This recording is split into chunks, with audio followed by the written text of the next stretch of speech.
बैठ जाओ अपने शरीर में।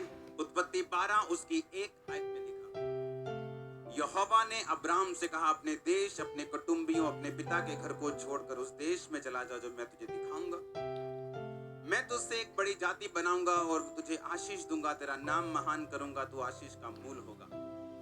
जो तुझे आशीर्वाद दे उन्हें मैं आशीष दूंगा, जो तुझे कोसे उसे मैं श्राप दूंगा, और भूमंडल के सारे कुल तेरे द्वारा आशीष पाएंगे। सब बोलो आमीन। मेरा ये बिलीव है और ये मैं जानता हूं ये बात कि अब हर एक व्यक्ति जो यहाँ पे बैठा है उसकी हर एक बंदे की जरूरत अलग अलग है। कोई अपनी हीलिंग के लिए आया, किसी को हीलिंग नहीं चाहिए, किसी को फाइनेंशियल डिलीवरेंस चाहिए, किसी के पास वो भी है, उसके पास पैसा भी है, उसके पास सेहत भी है, लेकिन फैमिली नहीं है। हर एक व्यक्ति की जरूरत अलग अलग है, हाँ या ना। और बाइबल कहती परमेश्वर के वचन में इतनी ताकत है कि अगर उसे 10,000 अलग अलग व्यक्ति भी सुने, अलग अलग जरूरतों वाले, तो परमेश्वर का एक वचन उन सबको डिलीवर कर सकता है। आप समझ रहे मेरी बात को? एक वर्ड उसका प्रार्थना शुरू की कि नहीं की, वचनों को सुन के रोज इस तरह से मांगो तो दिया, ढूंढो तो तुम, खटखटाओ तो तुम्हारे लिए, वो अपने खोजने वालों को। एक विधवा का न्याय धर्मी कर सकता है परमेश्वर, चुनुओं का न्याय जो उसके दिन रात उसके नाम की, वो उनको क्यों ना सुनेगा। एक मित्र रोटी मांगने के लिए आया, शर्म छोड़कर मांगता रहा, अंदर वाले को देनी पड़ी। परमेश्वर कहता मैं तुम्हें क्यों ना दूंगा। अगर तुम अपने बच्चों को सांप नहीं देते रोटी मांगने पर, तो मैं तुम्हें मांगने पर अच्छी वस्तुएं क्यों ना दूंगा। प्रार्थना शुरू की कि नहीं की? लाइफ चेंज हुई कि नहीं? हाँ, कांग्रेचुलेशन सबको नई प्रेयर लाइफ के लिए। मैंने अपनी लाइफ में देखा है, बाइबल में, अपनी लाइफ के एक्सपीरियंस से जो मेरे आसपास या इस दुनिया में जितने भी लोग मैंने देखे, मैंने देखा है बाइबल में जितने महान लोग थे, चाहे वो अब्राहम था, चाहे वो डेविड था, चाहे वो पतरस था, चाहे वो पौलुस था, चाहे वो मूसा था, चाहे वो एलिया था। मेरी प्रार्थना है कि जब आप इस वचन को अपने लिए रिसीव करेंगे तो आप सेव नहीं रहेंगे। परमेश्वर आपको ब्लेस करे। सबको जय मसीह की। ये सारे परमेश्वर के वचन के ऊपर चलने वाले लोग। बाइबल कहती एलिया जब राजा के सामने गया तो उसने कहा, राजा मेरे कहे बिना ना तो बारिश आएगी ना ही आंस पड़ेगी। लेकिन उसका जो इंट्रोडक्शन उसने दी, उसने ये नहीं बताया कि एलिया कौन था, उसके माता पिता कौन थे, या वो कहां से आया, किधर से आया, वो क्या करता था, कितना पढ़ा लिखा था। बस इतनी ही बात लिखी थी कि मैं जिस परमेश्वर के सामने सारा दिन उपस्थित रहता हूं, उस परमेश्वर की शपथ। अगर आज आप राजे को देखें तो राजा मतलब एक देश का पीएम। तो उस प्रॉफिट में इतनी हिम्मत थी कि एक देश के सुप्रीम पावर को जाके बोल सकता है कि मैं जिम्मेवारी लेता हूं मेरे कहे बिना। उसने ये नहीं कहा, हाँ हो सकता है अगले ना कुछ साल भी ना पवे, मैनू ऐ लगता है मैं तो बचा वेला मैसेज भी देता। उसने ये नहीं कहा, उसने फुल जिम्मेवारी ली। क्यों ली? क्योंकि बाइबल कहती है कि परमेश्वर इस धरती पर प्रार्थना के बिना कुछ नहीं करता। वो कर सकता है, लेकिन वो क्यों नहीं करता? क्योंकि ये धरती की रजिस्ट्री उसने आदम और हवा के नाम की।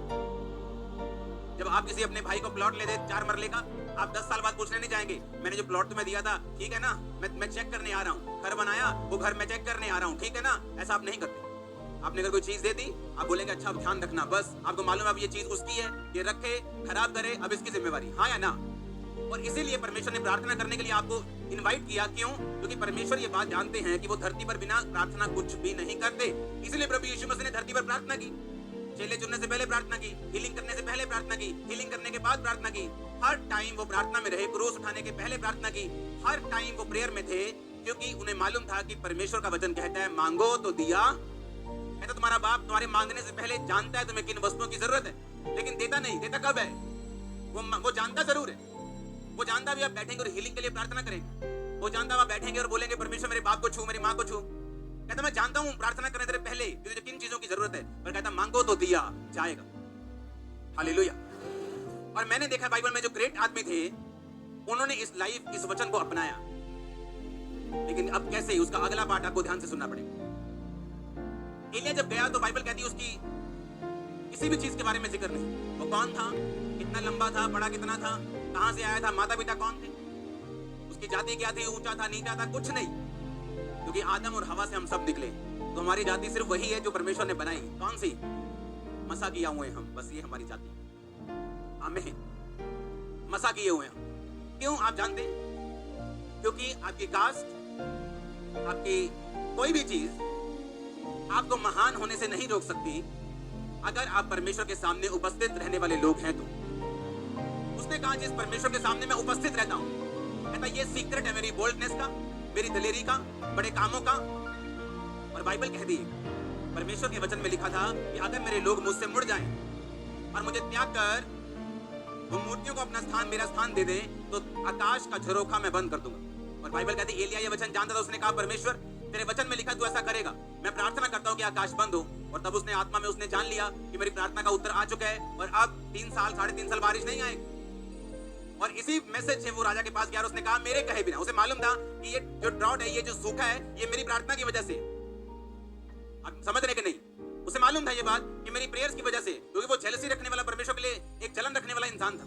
और जब उसने प्रेयर की बारिश नहीं आई, और बाइबल कहती जब परमेश्वर ने कहा अहाब को अपना मुंह दिखा, काफी चीजें होने के बाद, बाल के नबियों को मारने के बाद, तो उसने फिर जाकर प्रार्थना की और बाइबल कहती बारिश फिर आई। हाँ या ना? लेकिन अगर आप ध्यान से इन बातों को ध्यान दें कि एलिया ग्रेट क्यों था और ग्रेट बना क्यों रहा, क्योंकि जो वचन मैंने आपको दिया, मांगो तो दिया, ढूंढो तो तुम, खटखटाओ तुम्हारे लिए, लगातार बिना शर्म के मांगते रहना। क्योंकि बहुत से लोग हैं जो मांगना शुरू करते हैं, बहुत से लोग हैं जो फास्टिंग स्टार्ट करते हैं, जब वचन सुनते हैं उनको विश्वास होते हैं कि अच्छा उसका कैंसर खत्म हो गया, अच्छा वो प्रेयर से ऐसा हो गया, अच्छा चर्च में ऐसा हो रहा है, अच्छा चर्च में ये बताया गया कि फास्टिंग करनी, प्रार्थना करनी, वो करना शुरू करते हैं। लेकिन कितने समय तक? अब यहाँ पंजाबी कहने थे कुंडी फंसती, हाँ, कितने टाइम तक? यहाँ प्रॉब्लम। जितने great man of God Bible में मैंने देखे, उन सब की लाइफ में एक ही समानता मैंने देखी, वो है कि जो वचन उन्होंने पकड़ लिया, चाहे वो प्रेयर का हो, फास्टिंग का हो, विश्वास करने का हो, वो उससे हटे नहीं है अपनी लाइफ के लास्ट दिन तक। ये उनका सीक्रेट रहा है। जोश जोश में प्रार्थना शुरू हर कोई कर सकते हैं। एक दिन आप कर सकते हैं 6 घंटे, लेकिन जिस दिन आप 10 साल 6 घंटे कर लेंगे, 11वां साल आपको कोई पहचान नहीं पाएगा। आप मेरी बात समझ रहे कि नहीं? हर बंदा सेवा कर सकता है। जब मैं मिनिस्ट्री में आया तो मेरी आदत थी कि खुदावंद के लोगों के पैर धोते रहना दूध से, ये मेरी आदत थी। तो एक पास से मुझे अपनी गवाही दे रहा था, उसने कहा कि जब मेरे फादर मिनिस्ट्री में आए, उनके साथ बहुत सारा यूथ था, और जब सेवकाई बढ़ती गई, सिर्फ मेरे फादर अकेले रह गए, बाकी सब लोग सेवा से हट गए। आज कोई दिहाड़ी कर रहा है, कोई दुबई में बैठे हैं, क्योंकि हर एक बंदा उस कॉन्टिन्यूटी को, लगातार उस विश्वास को पकड़े नहीं रहता जो परमेश्वर उससे चाहता है। इसीलिए बाइबल में एलिया एक ही है, इसीलिए दाऊद ज्यादा नहीं, इसीलिए पतरस और पौलुस ज्यादा नहीं, इसीलिए बाइबल कहती पौलुस ने जितना काम किया और कलीसियां स्थापित की, किसी और चेले ने नहीं की। बाइबल कहती पौलुस ने वचन में यहां तक लिखा है कि उसने इतने देशों में सुसमाचार प्रचार किया, कहता मेरी जगह अब उन देशों में खत्म हो चुकी है, मैं प्रचार कर चुका हूं, हर बंदा सुसमाचार को सुन चुका है।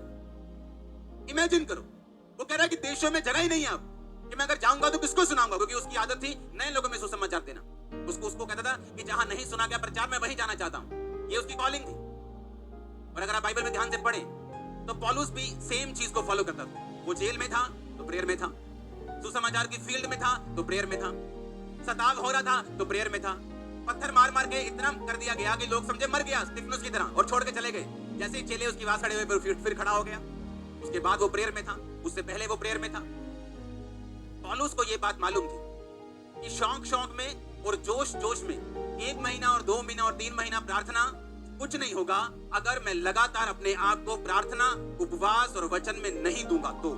उसे मालूम था ये बात। आज आप देखो, जब यंग पास्टर्स मिनिस्ट्रीज को देखते हैं, बड़ी मिनिस्ट्री को, कि किस तरह से बढ़े, किस तरह से ब्लेस हुए, किस तरह से वाह वाह बल्ले बल्ले बल्ले, उसी तरह से प्रार्थना शुरू करते हैं। लेकिन उस प्रेयर लाइफ को, उस पवित्रताई को, उस चीज को वो मेंटेन नहीं कर पाते जो उन्होंने शुरू की, और इसलिए रिजल्ट उनकी लाइफ में नहीं आता।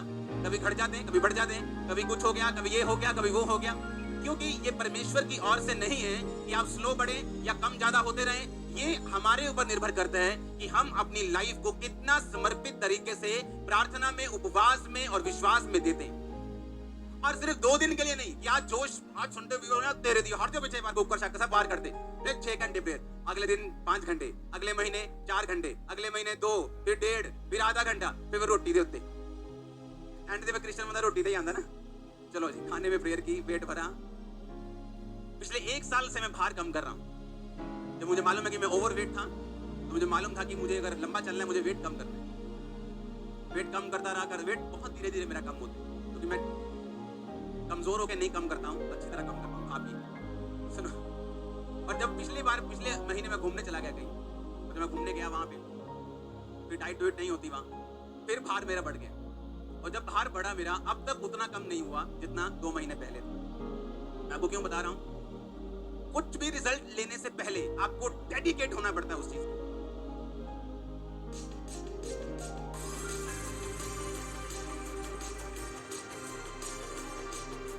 Welcome to the exciting world of quantum computing.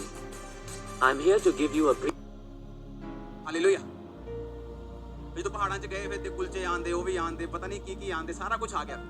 और फिर लगातार 5-7 दिन खाया पिया, और जब आगे देखा वेट बढ़ा हुआ, वो भी बढ़ता तो स्पीड से, लेकिन कम 100 ग्राम करके होता है मेरा, बाकियों का पता नहीं। अब तक मैं कम कर रहा हूँ पिछले 2 महीने से, अब तक उतना कम नहीं हुआ, शायद 5-7 दिन में पहुंच जाऊंगा वहीं।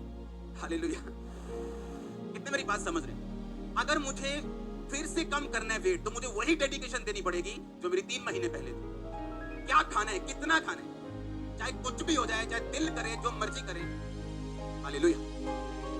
अगर आपको इच्छा के मुताबिक रिजल्ट चाहिए, आपको इतना कंट्रोल रखना पड़ेगा, और वही कंट्रोल आपकी लाइफ में रिजल्ट्स को लेके आएगा, और जो आप चाहते हैं वो आपको देगा।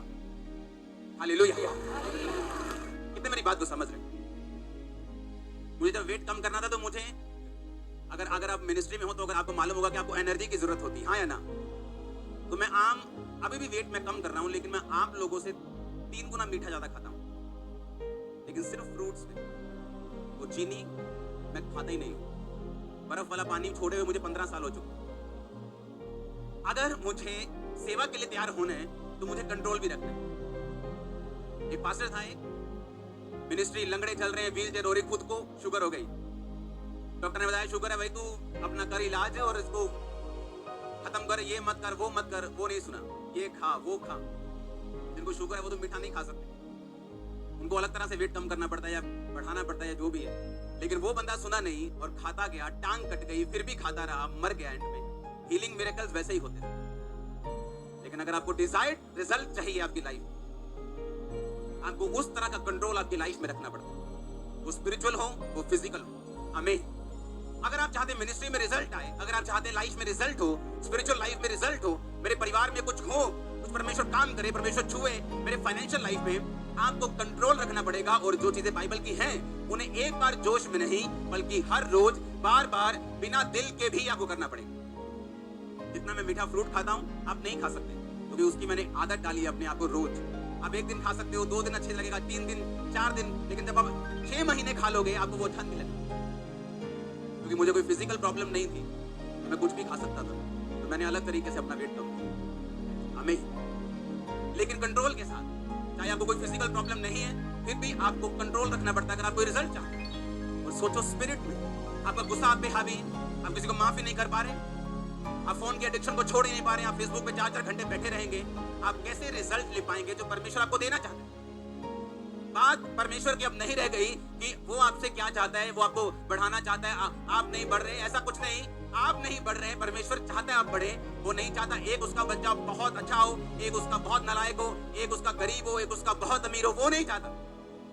पर वो ये चाहता है कि आप इस बात को समझें और एक स्पिरिचुअल कंट्रोल अपनी लाइफ में लेके आए, कि जो वचन आपने सुना कि मैं प्रेयर करूंगा, वो वचन आपकी लाइफ में बना रहे।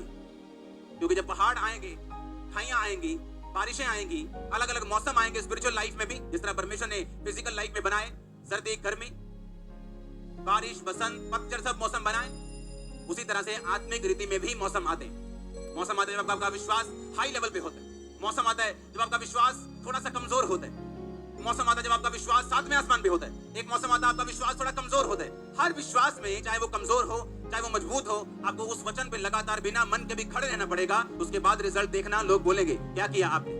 आप देखना, प्रभु की उपस्थिति में सब कुछ जाता है, हर कोई जाता है, लेकिन एलिया ने खास कहा कि वो परमेश्वर जिसके सामने मैं उपस्थित रहता हूं। और एलिया कोई 20-25 साल का यंग लड़का नहीं था, उसकी उम्र काफी थी और उतने साल परमेश्वर के सामने खड़ा रहा, उतने साल रोज परमेश्वर के सामने। अब वो क्या लगता है कि एलिया को दुख नहीं होगा? बाइबल कहती एलिया भी तुम्हारे समान दुख सुख भोगी मनुष्य था।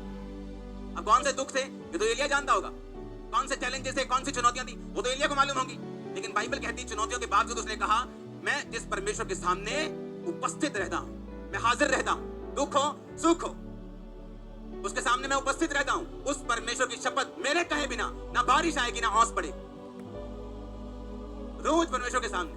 अब वो क्या लगता है कि एलिया को दुख नहीं होगा? बाइबल कहती एलिया भी तुम्हारे समान दुख सुख भोगी मनुष्य था।